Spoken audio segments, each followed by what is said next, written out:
오늘 저는 여러분과 함께 선택의 자유와 책임에 대한 제목으로 말씀을 드리겠습니다. 우리 하나님께서 지난 시간에 말씀으로 하늘과 땅을 창조하셨다고 우리가 설교를 들었습니다. 하나님께서 우주 만물을 창조하시고 또 인간을 마지막 날 창조하셨습니다. 하나님이 불완전하게 창조하시지 않고 완전하게 창조하셨습니다. 그래서 진화론은 있을 수가 없습니다. 완전하게 종류대로 우리 하나님께서 인간을 창조하시고 동물과 식물을 창조하시고 해달 별을 창조하시고 우주 만물을 창조하셨습니다. 그 창조를 마치시고 하나님의 소감은 매우 좋았더라. 매우 좋았더라. 다른 날에는 이튿날 빼놓고는 다 좋았더라 그러다가 6일째는 매우 좋았더라 그랬어요. 아마 둘째 날에 좋았더란 말이 없는 것은 하늘에 사탄의 권세로 인해서 반역 사건이 일어나서 그러지 않았나 그렇게 해석하는 분들도 있습니다. 31절에 하나님께서 자신의 만든 모든 것을 보시고 매우 좋았다. 2장 1절에 보면은 그 하나님께서 아주 위대한 일을 하시네요. 가장 위대한 창조를 또 하십니다. 그게 뭐냐? 안식하셨다는 것입니다. 하나님께서 일하시고 쉬셨다는 말입니다. 안식은 회복과 우리들에게 리프레시먼트, 충전을 또 새로움을 줍니다. 하나님이 안식하셨으니까 우리 땅도 안식해야 되고요. 사람들도 안식해야 됩니다. 우리는 일주일에 하루 쉬도록 지원받았습니다. 휴식하는 것, 쉬는 것은 낭비가 아닙니다. 축복입니다. 하나님께서 열세 동안 일하시고 하루를 쉬셔서 우리도 하나님 따라서 쉬어야 됩니다. 그래서 이 2장 1절에 그 하늘들과 땅과 그것들의 모든 군대가 완성되고 2절에 보면은 7째 날에 하나님께서 신이 만든 자신의 일을 마치시고 신이 만든 자신의 모든 일에서 떠나 7째 날에 안식했다. 7째 날에 안식했답니다. 그래서 이 하나님께서 7째 날을 복 주시고 그랬어요. 어떻게 복을 주셨냐? 안식하도록 복을 주시고 7째 날에 거룩히 구별하셨다 그랬습니다. 그날에 하나님께서 신 창조함에 만든 모든 일에서 떠나 안식하셨기 때문이라고 말씀합니다. 여기 그 창조를 마쳤다 그랬는데 하나님께서 피곤해서 마쳤다는 의미보다는 쉰 것이 아니라 창조하시고 쉬신 것입니다. 열심히 일을 하시고 쉬셨어요. 열심히 일을 한다는 것, 열심히 6일 동안 자신에게 주어진 책임을 다하는 사람들에게 주어지는 선물이 바로 안식입니다. 그래서 노동의 가치를 아는 자라야 안식의 가치를 알 수가 있습니다. 사람들은 마치지 못한 일에 대해서 꺼림직해서 안식을 누리지 못합니다. 그러나 우리는 깨끗이 마치지 못했다 할지라도 그 일을 중단하고 안식을 해야 창조 질서에 맞는 것입니다.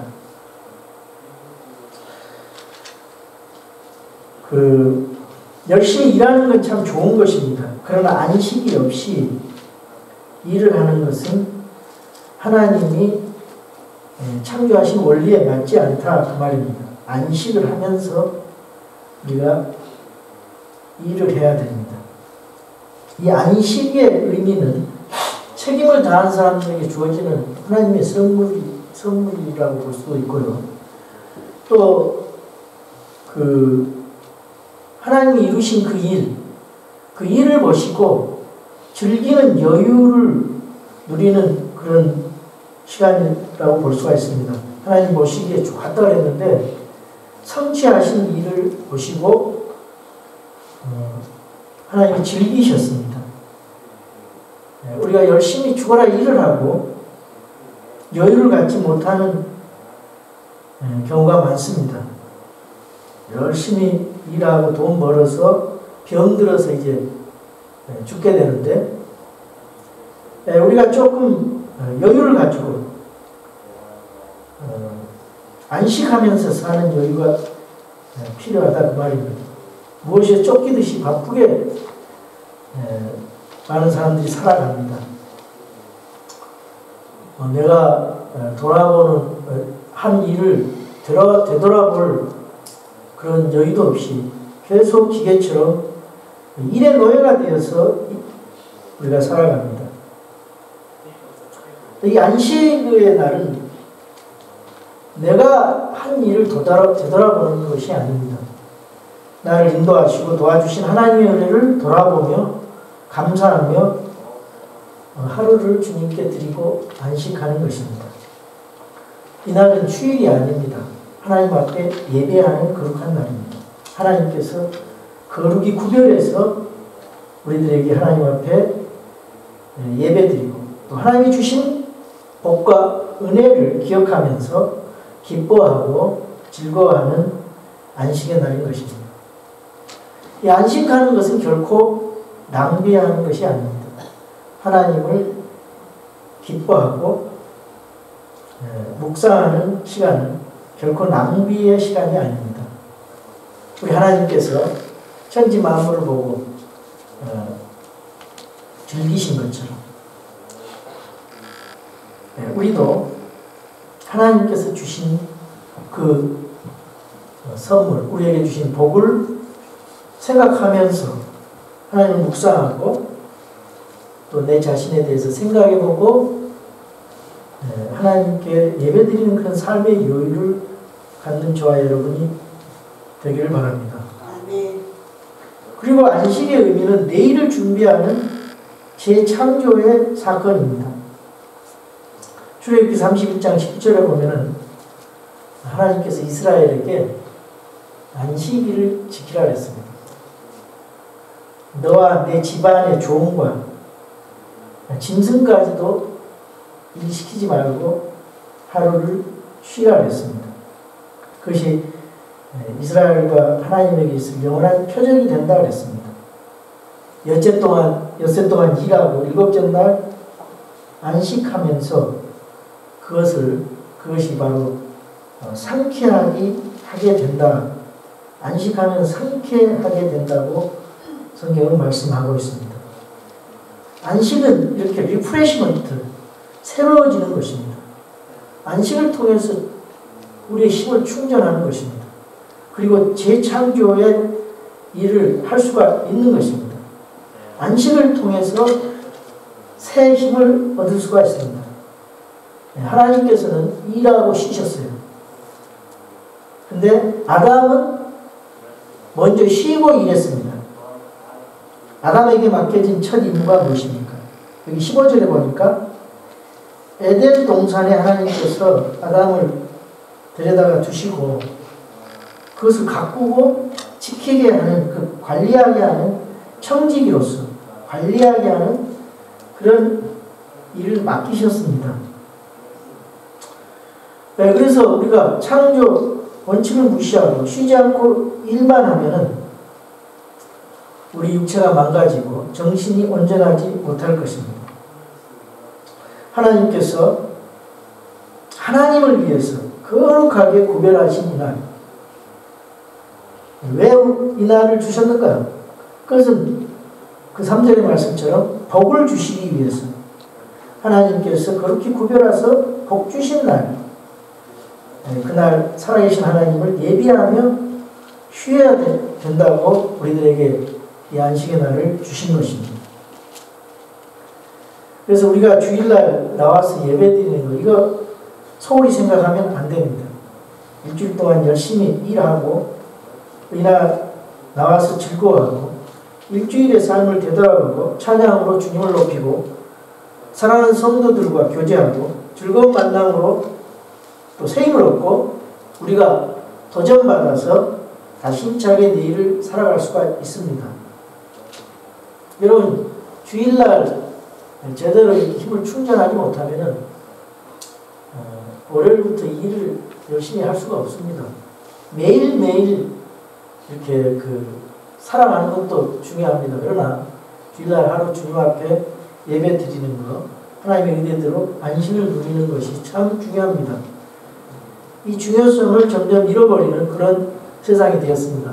왜냐? 세상이 너무 바쁘고 또 삶의 시스템이 그렇게 안 되고 그저 열심히 사람들을 일 중독으로 만들고 일의 노예가 되게 그런 사회 시스템이 되어 있습니다. 그러나 우리가 그거에서 해방받기 위해서는 어떻게 해야 됩니까? 하나님의 말씀으로 돌아와서 하나님의 창조 질서를 이해할 때 그것이 가능합니다. 이스라엘 백성들이 일의 노예가 되어서 열심히 벽돌을 굽고 열심히 그 이집트의 노예가 되어 있어요. 일의 노예가 되어 있어요. 근데 모세가 이스라엘 백성들을 해방한 것은 바로 이러한 하나님의 구원과 안식을 주시기 위해서, 평안을 주시기 위해서, 위로를 주시기 위해서 그 출애굽을 하게 하신 것입니다. 우리가 이 안식일날 이제 주일날 와서 예배를 드리면서 그 예배의 초점은 이때까지 환경과 나 자신과 이 세상의 사람들을 바라보는 그런 초점에서 하나님을 바라보는 그런 초점으로 우리의 시선을 다시 옮기게 하는 그런 귀한 그 마음을 다짐케 하는 그런 시간입니다. 우리 하나님께서 주를 바라보는 자는 새 힘을 받고 피곤치 않는다 했어요. 이사야 40장 32절 보면 주를 바라보는 자는 새 힘을 얻고 피곤치 않는다 그랬습니다. 우리가 삶에 지쳤을 때 전능하신 하나님의 왕자 앞에 나아가 그분을 바라보고 그분과 머무르면 그분이 주시는 새 힘을 가지고 살아가는 그런 원동력이 되는 것입니다.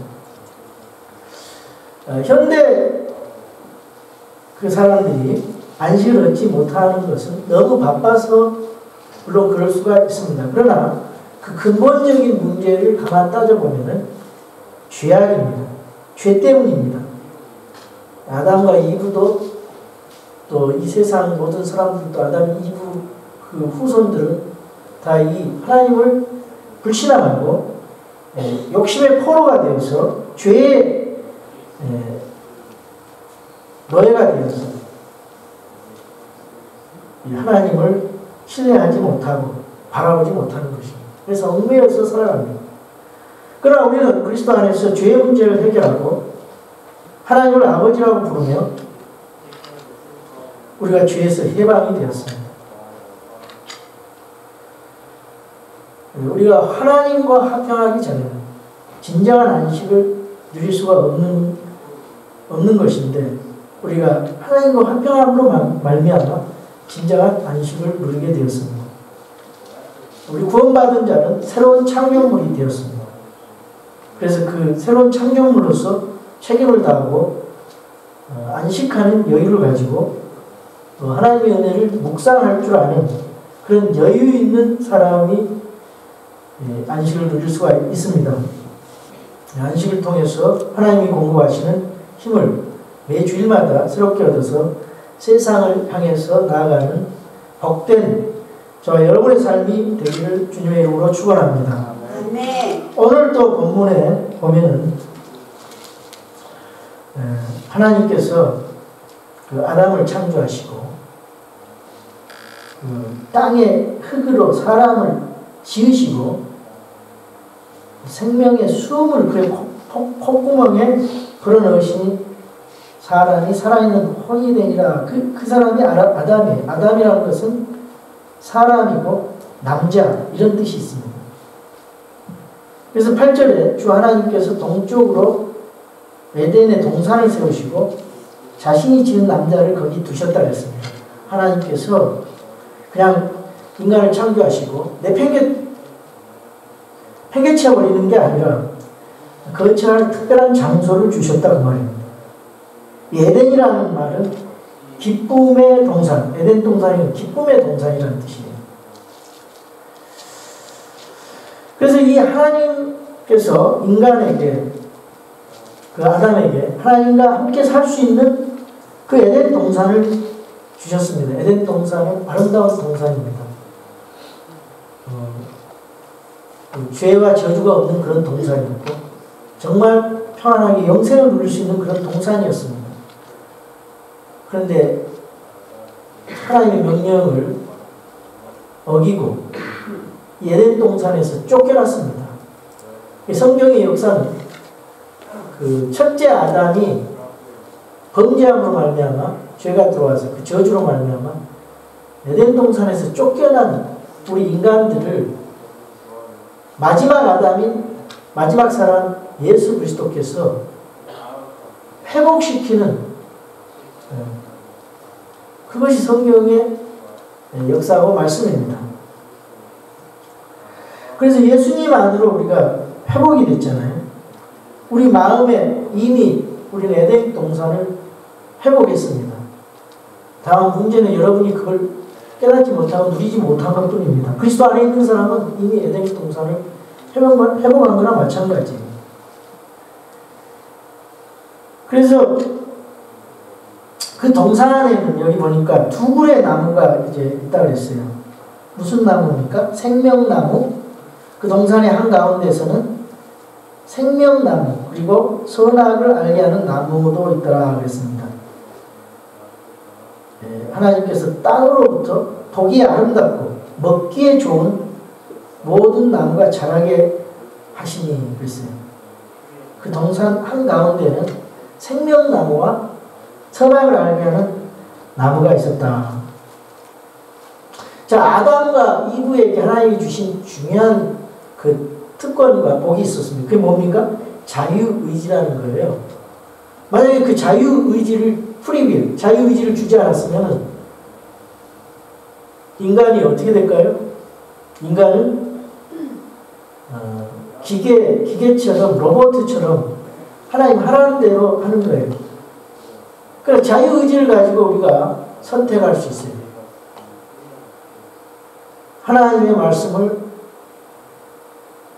또 지킬 수도 있고 하나님의 말씀을 거부할 수도 있는 이 자유와 의지라는 게 참 중요한 특권입니다. 근데 이 자유의지를 잘못 선택했어요. 잘못 사용했어요. 그래서 그 잘못 선택한 그 결과와 책임에 대해서 오늘 우리가 배울 수가 있는 것입니다. 이 두 나무와 관련하여 인간의 선택의 자유와 책임에 대해서 우리 그러한 문제에 대해서 우리가 배울 수가 있어요. 그 두 그루의 나무는 서로 반대 성격을 가지고 있습니다. 생명나무는 말 그대로 생명을 주는 나무입니다. 생명입니다.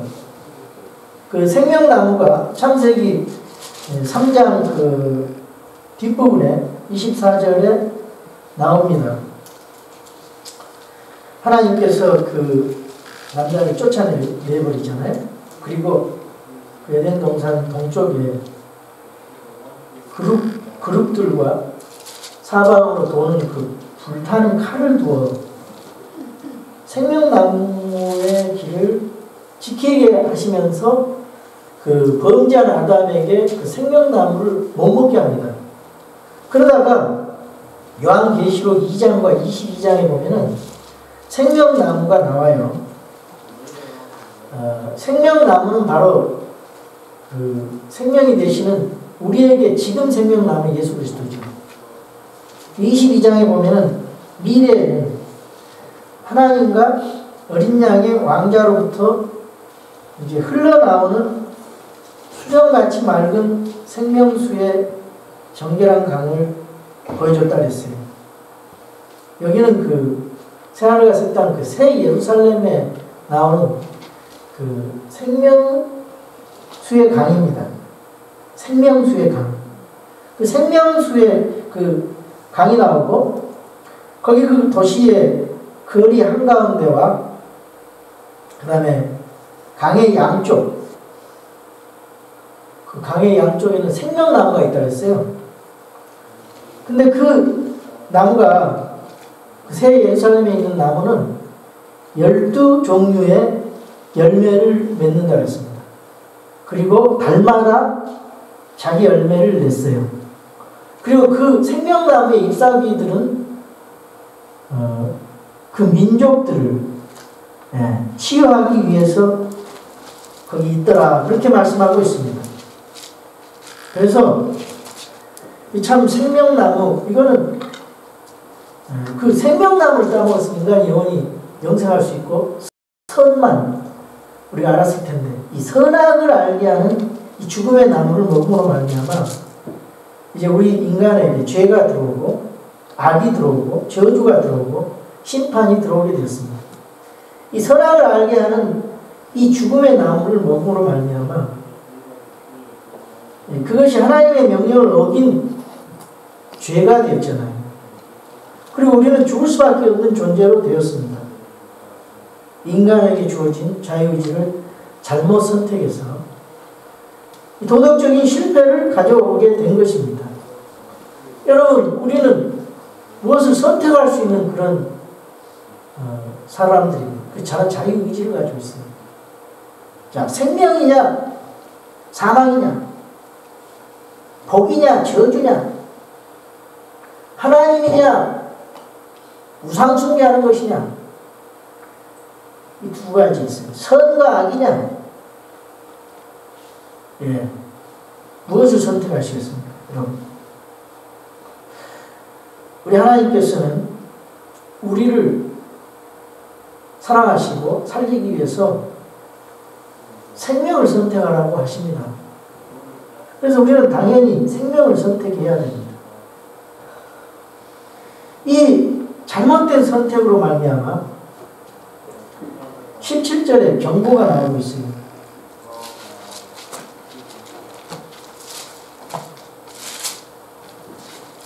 17절에 보니까 선악을 알게 하는 나무에서 나는 것은 먹지 말라. 그 나무에서 나는 것을 먹는 날에는 내가 반드시 죽으리라 경고하고 있습니다. 그것을 먹으면, 그 인간에게 금지된 그걸 먹으면 선과 악을 알게 되는 거예요. 여러분, 선만 알고 좋은 것만 알아야 되는데 선과 악을 분별을 해요. 그러면 사람들이 비판을 하게 되는 거예요. 그 비판이 자기도 완전하지 못하고 자기도 잘못 판단하면서 다른 사람을 자꾸 정죄하고 비판하게 되고, 그런 싸움과 분열이 있을 수밖에 없습니다. 우리 인간에게 그 생명나무를 먹었으면 그렇지 않죠. 선만 있었다면. 악을 알고 나서 참 자기가 근거한 그 악을, 그 기준을 가지고 자기의 기준을 가지고 사람들을 판단하고 정죄하는 것입니다. 성경이 기준이고 하나님의 기준인데, 그것이 인간이 싸움하고 문제가 거기서 나오는 거예요. 교회 안에서도 비판하고 그런 거 별로 좋은 그 분위기가 아니에요. 형제를 판단하고 그거 안 좋은 것입니다. 사람으로 용서하고 관용하고 그 판단은 주님께 맡기는 거예요. 우리가 할 일은 용서하고 사랑하면서 이해하고 서로 격려하고, 그럼으로써 하나님의 의를 이루어 나가면 되는 것입니다. 이거는 엄청난 죽음의 대가잖아요. 사람이 죽어야 한다는 것. 인간에게 내려진 저주입니다. 그래서 죽음에 대해서 사람이 두려워하게 됐어요. 왜 사람이 두려워합니까? 이 세상의 것을 잃어버릴까봐 두려워합니다. 그리고 사랑하는 사람들과 다시 만날 수가 없어서 죽음을 두려워합니다. 다시 만날 수 있다는 그런 믿음이 있는 사람은 죽음을 두려워하지 않죠. 또 하나님의 심판에 대한 두려움이 있어요. 죄에 대해서. 하나님 앞에 우리가 책임을 져야 되기 때문에. 그 죄값으로 사망이 왔고 그 사망 뒤에는 반드시 심판이 있다는 것. 우리는 이 진리를 깨달은 사람은 두려워하지 않습니다. 예수 그리스도 안에서 우리가 깨끗이 용서받고 새 사람이 되었기 때문에. 그 지옥 가는 심판을 우리가 그걸부터 저주로부터 해방받았기 때문에. 얼마나 귀한 그리스도인들은 참 귀한 신분을 가지고 있습니까? 반드시 죽으리라. 육체적 죽음, 그리고 혼적인 죽음, 영적인 죽음을 다 포함합니다. 아담은 반드시 죽으리라 그랬는데 930세를 살았어요. 그리고 죽었어요. 왜 그랬습니까? 하나님의 말씀에 대한 불신앙과 불순종의 결과인 것입니다. 하나님 말씀대로 그대로 된 것입니다. 그래서 아담은 범죄한 이후로 하나님과 대화도 끊기고 관계도 단절돼 버리고 아담은 그 하나님과 교제 없는 그런 삶을 살게 됩니다. 그리고 안식할 곳이 없는 그런 방황의 삶을 살게 됩니다. 아담의 후손들은 그 후에 하나님과의 그 교제 에덴 동산을 망각하고 계속해서 우리는 왜 사는가? 인간은 왜 사는가? 고민하면서 불안하면서 두려움 속에 고통 가운데 살게 된 것입니다. 인간이 불안과 방황의 삶을 살게 된 것은 바로 죄 때문이고, 그래서 그 죄로 말미암아 하나님 없는 목표와 그리고 인생의 방향과 의미를 잃어버리고 살게 된 것입니다. 자, 하나님이 없는 삶은 죽음의 삶이고 하나님과 단절된 삶은 참 죽은 것이나 다름없는 삶입니다. 이렇게 잘못된 선택이 이와 같은 엄청난 그런 그 결과를 낳게 된 것입니다. 그러나 저와 여러분, 우리는 이것으로 인해서 절망하거나 낙심하거나 실망할 필요가 없습니다. 우리에게 두 그루의 나무가 있지만 또 한 그루의 나무를 주셨어요. 그것이 바로 구원의 모형이 되는 십자가 나무입니다. 에덴 동산에 있던 그 중앙에 있던 그 두 그루의 나무는 하나님 명령을 어기고 저주받은 우리가 어떻게 구원받을 수 있는지를 알려줘요. 갈보리 십자가에 세 개의 십자가가 섰습니다. 가운데 예수 그리스도 십자가, 오른쪽에는 구원받은 강도의 십자가, 왼쪽에 구원받지 못하는 또 강도의 십자가가 있습니다. 오늘 우리는 세 그루의 나무를 봅니다. 생명나무와 선악을 알게 하는 죽음의 나무와 그 다음에 또 한 그루의 나무, 예수 그리스도의 십자가의 나무인 것입니다. 인간은 범죄에서 에덴 동산에서 쫓겨났지만, 그래서 하나님께서 생명나무의 길을 막으시고 생명나무의 길을 이제 예수 그리스도를 통해서 가는 길을 열어두었습니다. 정말 우리는 앞으로 생명수의 강이 흐르는 그 생명나무의 열매가 있고요.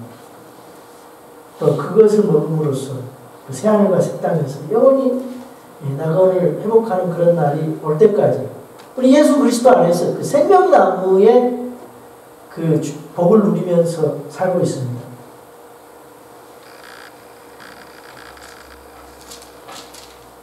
그 나무에 대해서는 베드로전서 2장 24절에 나와 있습니다.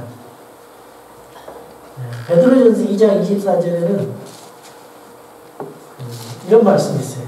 친히 나무에 달려 자신의 몸으로 우리의 죄들을 지셨다 그랬어요. 이것은 죄들에 대하여 죽은 우리가 살아서 의에 이르게 하려 함이라 그랬습니다. 십자가나무, 그 십자가의 죽음과 부활을 믿는 자는 의에 이르게 한다 그랬어요. 선악을 알게 하는 나무 때문에 죽을 수밖에 없는 인간에게, 생명나무로 가는 길이 막혀버린 인간에게 우리 하나님께서 십자가 나무를 세우셨습니다. 십자가 나무 아래 있는 자마다 십자가에 피 흘려 죽으신 예수 그리스도를 통해서 우리 죄사함 받고 그분을 통해서 새로운 삶을 얻게 된 것입니다. 예수 그리스도를 믿는 사람마다 생명나무로 나아가는 길을 발견하는 것입니다. 이것이 복음이고 이것이 축복이고 이것이 기쁜 소식인 것입니다. 사람들이 그럽니다. 왜 하나님은 인간이 타락할 것을 아시면서 선악과를 만드셨는가? 성경의 답은 이것입니다. 그래서 하나님께서 사람으로 오셔서 죄 없으신 그분이 십자가에 달려서 죽으심으로 말미암아 이 세상 사람들을 구원하시는 그 구원자로 오셨다고 말해요. 그게 답이에요. 세상 사람들이 또 빈정거리면서 이렇게 대답을 하면, 그래서 예수님께서 십자가에 달려 죽으셨다, 그래서 하나님이신 그분께서 십자가에 달려 돌아가셨다, 그렇게 답해 주시기 바랍니다. 십자가는 예수 그리스도의 죽음이 우리를 용서하는 근거가 되었음을 선언하는 것입니다. 그것뿐만 아니라 더 나아가서 부활하신 예수 그리스도를 통해서 죄를 용서함 받은 자로서 또 하나님으로부터 의로운 자로 여김을 받아서 이 땅에서 하나님의 본성에 자리하는 사람이 되어서 하나님이 기대하시는 그리고 기뻐하시는 그런 삶을 살아갈 수 있는 길을 열어주신 것입니다. 죄인된 인간은 오직 예수 그리스도의 십자가를 통해서만 살 수 있고 새로워질 수가 있습니다. 그래서 예수님이 나는 길이요 진리요 생명이라고 말씀하시면서 나로 말미암지 않고는 아버지께로 올 자가 갈 수가 없다고 요한복음 14장 6절에서 말씀하고 있습니다. 여러분, 우리는 매일 매 순간 선택을 하면서 살아가야 됩니다. 선과 악을 놓고 선택을 해야 됩니다. 복과 저주의 그런 결과물을 놓고 선택을 해야 됩니다. 내 뜻과 하나님의 뜻을 놓고 선택을 해야 됩니다. 여러분, 이 선택을 참 잘해야 됩니다. 예화를 하나 하고 설교를 마치겠습니다. 미국에서 실제로 있었던 일입니다. 어느 주일 저녁에 두 명의 젊은이가 타락하기를 작정하고 도박장을 찾아갔습니다. 그런데 공교롭게도 도박장 바로 옆에 한 작은 교회가 있었습니다. 아무 생각 없이 도박장으로 들어가던 두 청년 중에 한 명은 우연히 교회 입구 옆에 적혀있던 그 주일에 설교 제목을 보게 되었습니다. 거기에는 죄의 삭은 사망이라고 쓰여져 있었습니다. 그 글귀를 보자 그 청년은 마음에 갑자기 죄의식이 생겨서 다른 친구에게 오늘 도박장에 가지 말고 교회 가자고 말했습니다. 그러자 그 다른 친구는 한번 결심했으면 가야지 무슨 교회를 가냐 그러면서 거절하고 도박장으로 갔습니다. 결국 이 교회에 온 이 친구는 교회 가서 그날 예배를 드렸습니다. 그리고 설교 말씀을 듣고 예수 그리스도를 구주로 영접하고 새 사람으로 거듭나는 체험을 했습니다. 그때 회심한 청년은 그로부터 30년이 지난 후에 미국의 대통령, 두 번 대통령을 했어요. 22대, 24대 그로버 클리브랜드 대통령입니다. 이거는 실제로 있는 대통령 그 예화입니다. 그가 대통령에 취임하는 순간 30년 전 도박장을 선택했던 그 사람은 감옥에서 자신의 친구가 대통령으로 취임하는 기사를 읽게 되었습니다. 그는 그 친구의 취임 소식을 듣고 가슴을 치며 후회를 했습니다. 한순간에 선택이 자신의 삶을 얼마나 다르게 만들었는가 깨달았기 때문입니다. 한순간의 선택이 얼마나 그들의 인생을 다르게 만들었습니까? 여러분, 상품 광고에는 순간의 선택이 10년을 좌우한다는 그런 내용이 있습니다. 그러나 여러분, 우리 인생이 어떤 선택을 하느냐에 따라서 10년이 아니라 영원히 좌우됩니다. 클리브랜드 대통령이 도박장과 교회 사이에서 한쪽을 선택해야만 하는 어려운 갈등에 놓였던 것처럼 우리에게도 영원한 생명과 영원한 죽음 사이에서 선택해야 하는 갈등이 끊임없이 놓이게 됩니다. 그와 같은 사람들에게 우리가 이 귀한 복음을 전해야 됩니다. 그럴 때 하나님 우리에게 기도하시는 올바른 선택의 삶을 우리가 할 수가 있습니다. 우리가 예수 그리스도를 믿음으로 죄 용서함을 받고 새로운 창조물이 되었습니다.